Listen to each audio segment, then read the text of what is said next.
Hi there, Gerhard Bloom, looking at the tyranny and the delusions of the social justice movement. So the Israeli oppression of the Palestinians, that is a myth. And yes, deluded leftists continue to parrot the nonsense that Israel is a colonialist enterprise and oppressing those poor Palestinians. It is a lie. But no doubt, as a deeply sensitive, socially aware crusader for social justice, you just hate the Israeli occupation of those poor Palestinians. Are you really too busy to crack open a history book? Take a moment and consult the record. Since the creation of Israel, on numerous occasions, Arab states have gathered together to invade tiny little Israel with the explicit goal of Israel's complete destruction. And Israel, I will remind you, is the only liberal democratic state in the region. Outnumbered by these militant, bullying Arab states, Israel stood firm. You would think this would have inspired some admiration. Well, it has inspired my admiration. A great many of these Arab states are committed to Israel's complete destruction. And this, yes, is always popular amongst Muslims worldwide. And let's consult this record here. Look at the incessant terrorist attacks undertaken by either isolated Palestinians or Palestinian terrorist groups. And they will stoop at nothing to kill as many innocent Israeli civilians as they can. They will kill little children, little old ladies. They will walk on to city buses and blow themselves up, taking as many innocent lives with them. And yes, deluded leftists have supported these terrorist organizations.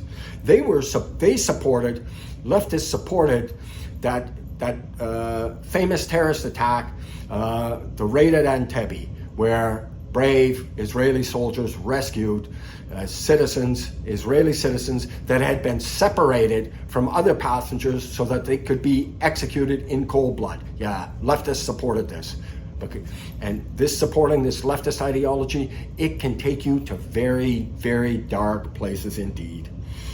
And these murderous attacks are incessant.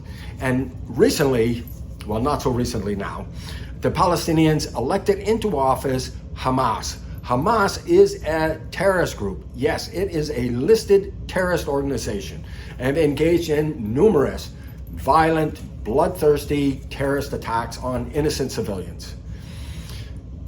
Unending, murderous attacks, suicide bombings, stabbings, attacks with vehicles, utterly shameful. Have you ever heard of this sort of behavior coming from the Tibetans? And the Tibetans really are oppressed, not like this manufactured oppression by leftists. And ask yourself, why don't the Tibetans engage in these murderous attacks to advance their cause? Islam. That's the difference that makes a difference. Because yes, numerous Palestinian terrorist organizations, but there's numerous other Muslim terrorist organizations, Al-Qaeda, ISIS, and yes, and they are all deeply concerned with making sure that their terrorist attacks and activities are consistent with Islam.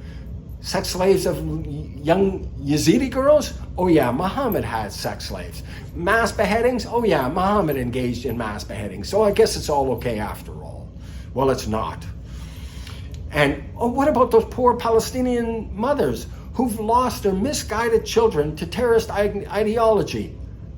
No. You see, after these terrorist attacks, these mothers literally dance in the street. I don't mean figuratively, I mean they literally dance in the street, and how happy and proud they are. And what about the public? Well, the public, after it finishes dancing in the streets, they put up posters to these murderous cretins. And yes, this actually happens. What's going on in Palestinian schools? Children are explicitly taught this racist, dehumanizing message that's parroted from the Quran. They are taught, little school children, that Jews, not just Israelis, Jews should be killed. And they're praising martyrdom to little kids so they can grow up into being a suicide bomber, a warrior for Allah. Time and time again, Palestinians have rejected peaceful solutions to their plight.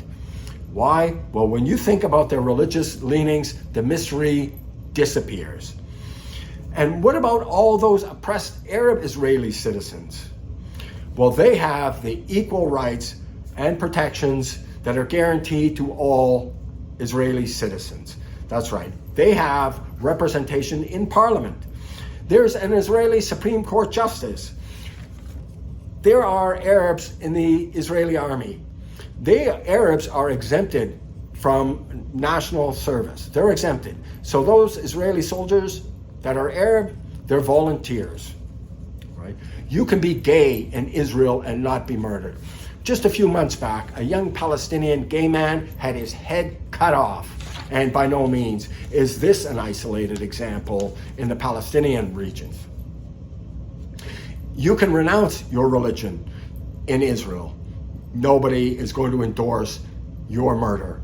Try that in the Arab states and in the Palestinian states. There is no stoning to death. The government does not condone honor killings. And check out what goes on in Israel's neighbors.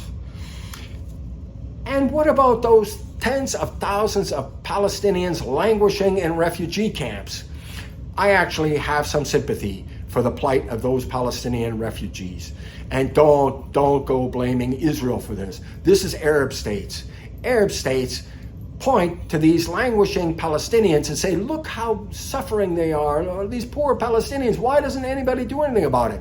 They could open up their doors tomorrow. They could give them citizenship and welcome them in, just like Israel did to its refugees. You know, those 850,000 displaced Jews from the Arab world between 1948 and 1979. Those 850,000 Jews were taken in by Israel, a very, very tiny country.